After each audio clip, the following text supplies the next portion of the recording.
সারা দেশে আইনশৃঙ্খলা পরিস্থিতিতে উদ্বেগ জানিয়ে কেন্দ্রীয় কর্মসূচির অংশ হিসেবে চট্টগ্রাম মহানগর যুবদলের সমাবেশ এবং বিক্ষোভ মিছিল অনুষ্ঠিত হয়েছে।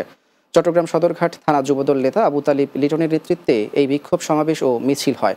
এ সময় সদরঘাট থানা যুবদলের সাবেক আহ্বায়ক মোহাম্মদ ইসমাইল, চট্টগ্রাম মহানগর যুবদলের সাবেক সহ সাংগঠনিক সম্পাদক কমল জ্যোতি, সদরঘাট থানা যুবদল সংগঠক মোহাম্মদ নাজিম উদ্দিন, মোহাম্মদ জুয়েল, হাফিজ উদ্দিন সুমন সহ অন্যান্যরা উপস্থিত ছিলেন।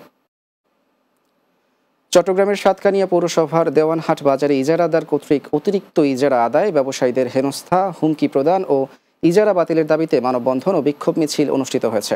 সাতকানিয়া পৌরসভার বাজার মসজিদ সংলগ্ন মেইন রোডে এই মানববন্ধন ও বিক্ষোভ মিছিলের আয়োজন করা হয়। এ সময় ব্যবসায়ী, ভোক্তা ও সচেতন নাগরিক সমাজের পক্ষে ওয়াজিদ আলী, হামিদ উদ্দিন আজাদ, রাসেল ওসমানী, আনোয়ার হোসেন, নুরুল কবির, ওসমান গনি ও মোর্শেদ সহ অন্যান্যরা বক্তব্য রাখেন। ধরিত্রী রক্ষায় আমরা সংগঠনের উদ্যোগে মাসব্যাপী কর্মসূচি উপলক্ষে কক্সবাজারের শিক্ষার্থীদের মাঝে চারাগাছ বিতরণ অনুষ্ঠিত হয়েছে। কক্সবাজারের কুতুবদিয়া উপজেলার কবি জসিম উদ্দিন উচ্চ বিদ্যালয় প্রাঙ্গণে চারাগাছ বিতরণের আয়োজন করা হয়। সংগঠনের আহ্বায়ক শহীদুল ইসলামের সভাপতিত্বে যুগ্ম সদস্য সচিব মিজানুর রহমানের সঞ্চালনায় এতে বক্তব্য রাখেন উপজেলা সহকারী ভূমি কমিশনার মোহাম্মদ সাদাত হোসেন, কৃষি কর্মকর্তা অসীম কুমার দাস, বন কর্মকর্তা আব্দুল রাজ্জাক, প্রধান শিক্ষক আনিসুর রহমান, কুতুবদিয়া থানার উপপরিদর্শক হাসমত আলী সহ অন্যান্যরা।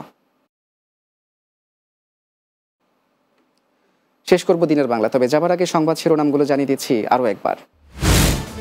নির্বাচন ব্যাহত করার ষড়যন্ত্রের মূল হোতা কারা? জনগণের সামনে তা পরিষ্কার মন্তব্য ফারুকের। চোরাই পথে ক্ষমতায় আসার চেষ্টা হচ্ছে বললেন জাহিদ। ফ্যাসিবাদ ও মুজিববাদের বিরুদ্ধে আরও একটি লড়াই আসছে, হুঁশিয়ারি নাহিদ ইসলামের। দলীয় কর্মীদের সতর্ক থাকার আহ্বান।